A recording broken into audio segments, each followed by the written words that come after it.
Brigitte Macron se fait discrète depuis des mois, sans doute apeurée qu'une sortie sur le terrain lui vaille quelques bricoles, tant son président de mari suscite une haine grandissante envers lui, la récente loi immigration votée grâce aux voix du Rassemblement national n'arrangeant pas les choses.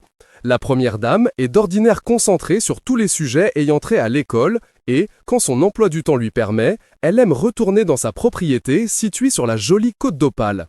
Elle possède une luxueuse demeure sur plusieurs étages au Touquet. D'ailleurs, elle loue le rez-de-chaussée à 2 boutiques. Dans un sujet diffusé dans Capital sur M6, on découvrait que c'est une affaire très juteuse pour les commerçants, pour encore combien de temps? L'un des commerces a décidé de surfer sur la notoriété de sa propriétaire en proposant une gamme de produits en lien avec le couple Macron. Ils vendent des t-shirts avec l'inscription Le Touquet City of President au prix de 39 € et même des sweatshirts avec le même texte au prix de 69 €. Et ça cartonne.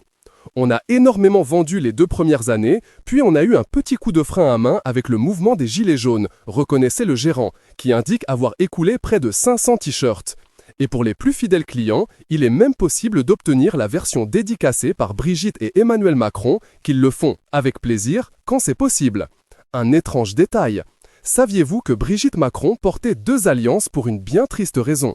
Et Emmanuel Macron arbore lui aussi 2 bagues au même doigt. Mais pourquoi donc?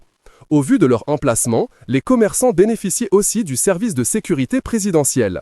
C'est bénéfique pour nous parce que notre boutique est surveillée depuis 5 ans, rapportait l'un des locataires qui ne ferme plus la grille de la boutique depuis longtemps. Je n'ai plus d'alarme et il n'y a aucun souci là-dessus. On peut dormir sur nos 2 oreilles. En plus, les produits customisés président ont permis de faire grimper leur chiffre d'affaires de plus de 30 000 €, peut-on lire dans la dépêche. La fréquentation a aussi augmenté de 50%. Et depuis l'élection d'Emmanuel Macron en 2017, le chiffre d'affaires a augmenté de 20%. Mais la très contestée réforme des retraites, la non moins clivante loi immigration et les multiples mises en examen de ses ministres ont depuis sévèrement entaché sa popularité, au point de faire baisser le chiffre d'affaires des locataires de la première dame.